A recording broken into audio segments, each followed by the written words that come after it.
Chapter 2. The mind doesn't know the danger has passed. We left Daniel looking backward, haunted by a morning he didn't know to hold on to. But the mind isn't the only thing that holds on. Sometimes the body does it too, and the mind doesn't know the danger has passed. That's what this chapter is about. The crisis passes, everyone around you exhales, and your body stays right where it was, still braced, still scanning, still standing guard. At the end of Daniel's story, I told you we'd meet someone who woke at 4 a.m. bracing for the worst. Her name is Erin. A year before, her daughter had spent 4 months in a hospital bed. Erin spent them in the chair beside it. She learned the machines, learned which beep meant nothing and which one meant run. She got very good at being afraid in a useful way. Months after the worst of it was over, she still woke at 4 a.m. with her heart going like she'd been running. That's the part she could never explain without sounding ungrateful. The treatment had worked. The child had come home from the hospital. Everyone was okay. In fact, everyone kept telling her so. The doctors said it. The cards stopped arriving because the crisis was over, and life, for everybody else, had quietly resumed. And yet, her body had not gotten the memo. The phone rang, and she still flinched. A good day arrived, and she still inspected it for weaknesses.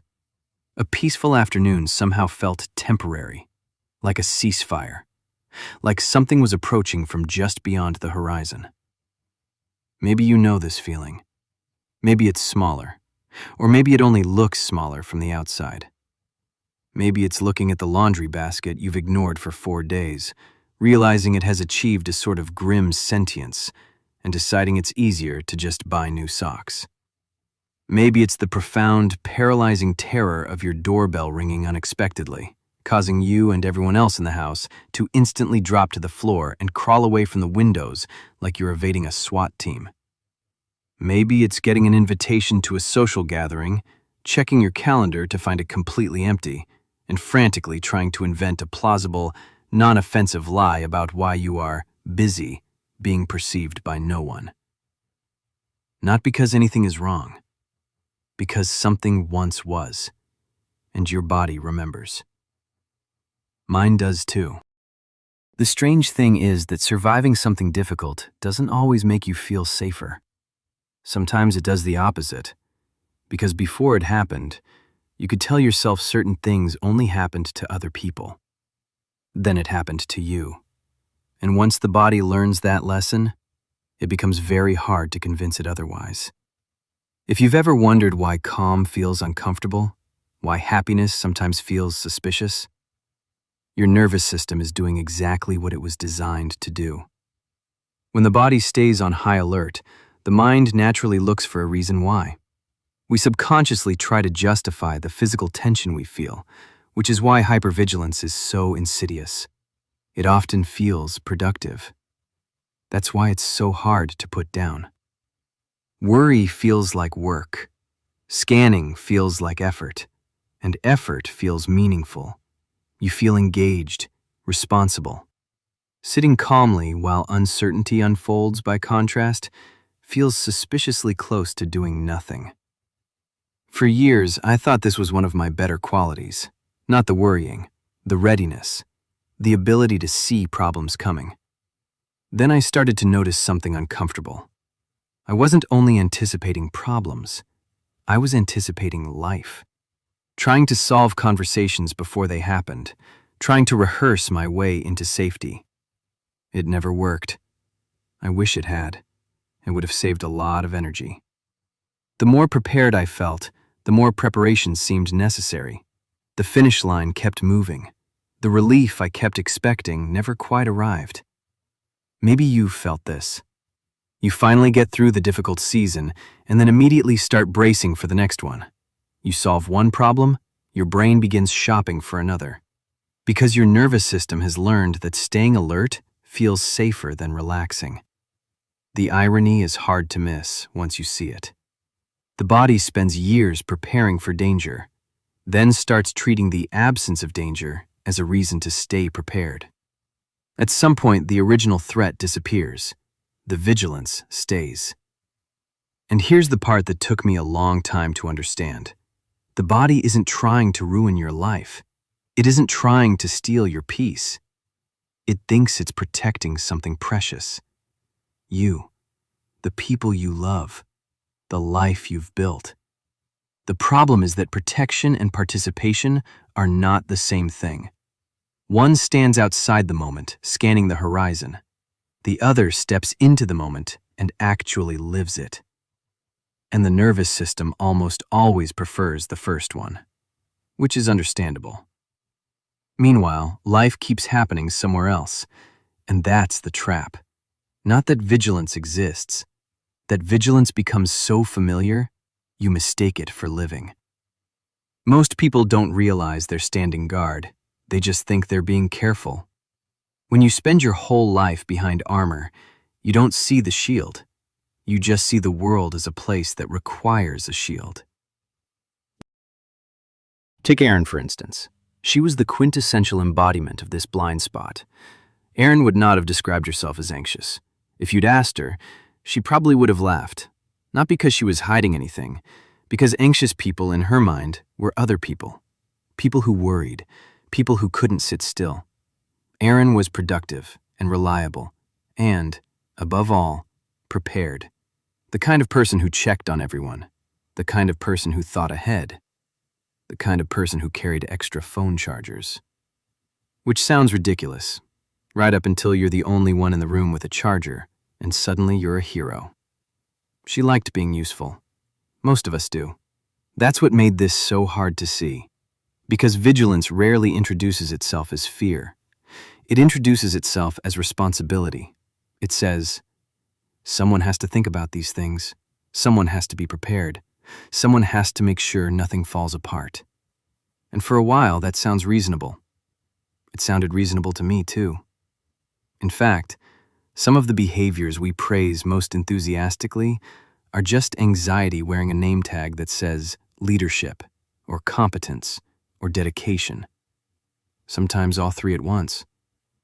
Are you someone who is always 10 steps ahead? Do you always check the traffic when leaving for a trip? If somebody is late, do you already imagine 3 explanations? 4, if it was raining.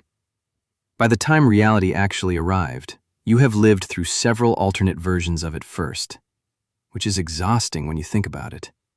Imagine watching one movie. Now imagine watching 5 versions of that movie before the movie starts. No wonder some people are tired all the time. We run these exhausting mental simulations because we truly believe that if we can just predict the disaster, we can prevent the pain. This confuses most of us. We assume that understanding a thing should be enough to stop feeling it. The body listens, nods, thanks you for the presentation, and continues to panic. Because understanding and feeling live in completely different neighborhoods. You can understand your child is safe, and your nervous system will still wake you at 4 in the morning to double check.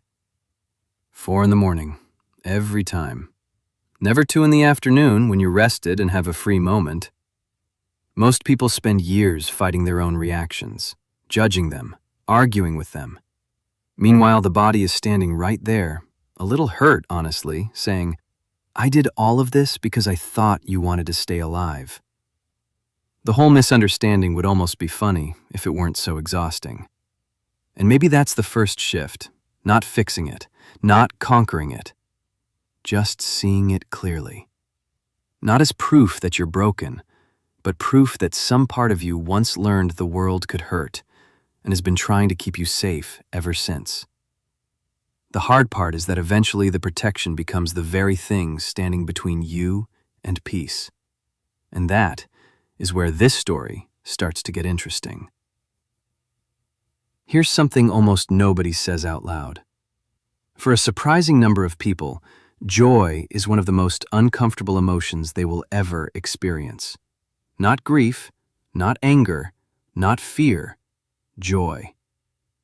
The first time I heard that, I assumed somebody had explained it badly. It sounded backwards. The whole point of joy is that it's supposed to feel good. That's right there in the job description. And yet, think about what happens when life finally hands you something you care deeply about. A healthy child, a new relationship. For a second, everything feels perfect. Then something else arrives. Not always, but often enough. A thought, a tightening. Don't get too comfortable. What if something happens? Enjoy it while it lasts. I used to hate hearing that, because it sounded pessimistic. It sounded cynical. Now I think it's something else. I think it's protective. Misguided, maybe, but protective. The nervous system takes one look at happiness and immediately clocks the risk. You're at the table. Everyone you love in one place. Nobody rushing off. And right on cue, some internal manager clears its throat. Did we leave the stove on? Is that cough going around? That message from the doctor's office said routine. But what did they mean exactly by routine? This is lovely. Suspiciously lovely. We should probably keep one eye on the exits. The body simply cannot let you have the dinner. Because the more you love something, the more it can hurt you. The more precious the moment, the more you stand to lose. Which means joy creates a problem, not an emotional problem, an exposure problem. To fully enjoy something, you have to stop scanning for danger. For some nervous systems, that's asking an enormous amount, especially if life has already taught them that good things can disappear. Have you ever caught yourself thinking, "This is nice," and almost immediately another thought showed up? Pay attention. You should remember this. Which sounds harmless, except it wasn't really appreciation. It was fear wearing appreciation's clothes. Part of me had already started grieving a moment that hadn't even ended. Maybe you've done this. You've been on vacation and felt sad before the trip was over, or watched your child sleeping and felt a strange ache running right alongside the love. That's not because you're broken, and it's not because you're incapable of joy. It's because the nervous system understands something true. Everything is temporary. The problem is that it doesn't stop there. It takes a true observation and turns it into a full-time occupation. Instead of enjoying the moment, it starts monitoring the moment, protecting the moment, bracing for the moment to end. Which is a little like hiring a security guard for a birthday party and then letting him spend the whole afternoon standing in front of the cake. At some point, the protection becomes the disruption. The irony is almost painful.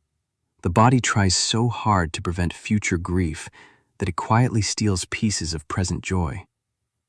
Not all of it, just enough. Enough to make happiness feel fragile. Enough to make peace feel temporary. The strange thing is that most people never recognize what's happening. They assume they're just being realistic, practical, responsible. I thought that too, for years. It felt mature, wise even, like I was finally seeing life clearly. What I was actually doing was standing at the edge of beautiful moments, rehearsing their endings. And that is an exhausting way to live. Erin did exactly this at her daughter's birthday, the first one after the hospital. By every reasonable measure, it was a perfect day. Balloons, cake, a house full of people who loved her kid. Her daughter, healthy now, laughing so hard she got the hiccups. And Erin stood at the edge of the kitchen, holding a paper plate, unable to land, counting how many times she coughed, running quiet math on the cake.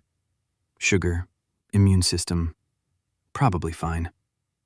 Probably. Everyone there thought Erin was fine. She thought she was just being a careful mother. But her mind wasn't really at the party. She'd gotten her daughter back, and some part of her still couldn't believe she'd get to keep her. Erin was doing what we all do when we've been broken by a sudden storm. She was treating her joy like a trap, waiting for the other shoe to drop. She thought she was protecting her happiness by guarding it, but you cannot defend a moment and inhabit it at the same time. Because eventually life presents an impossible choice. You can spend the entire experience preparing to lose it, or you can actually be in it. You don't get to do both, not fully. The life you're trying so hard to protect is happening somewhere else. In the conversation, in the laughter, in the ordinary moment that doesn't yet know it's important. And maybe that's what makes joy feel so vulnerable. Not because joy is dangerous, because joy requires presence. For a few seconds, maybe a few minutes, it asks us to stop scanning the horizon, to stop preparing, to stop managing, and simply be here. Which sounds easy right up until you try it. Then you find out just how much of your life has been spent standing guard, and how strange it feels to finally come inside. This is usually where someone tells you to let go. Relax, trust the process, stop worrying. As though the nervous system has been waiting all these years for a motivational poster. The body doesn't work that way. If it did, most of us would have sorted this out a long time ago. The truth is less dramatic, and probably more useful. You don't talk the nervous system out of fear. You show it, slowly, repeatedly. The body learns through experience, which means it also heals through experience. Not all at once, not in some cinematic breakthrough. Usually in ways so small you almost miss them. A moment of happiness you stay inside for a few extra seconds before your mind starts searching for the exits. The changes are subtle, which can be maddening. Human beings love a dramatic transformation. We love before and after photos. We love the story where somebody has one realization and suddenly everything changes. My experience has been considerably less cinematic.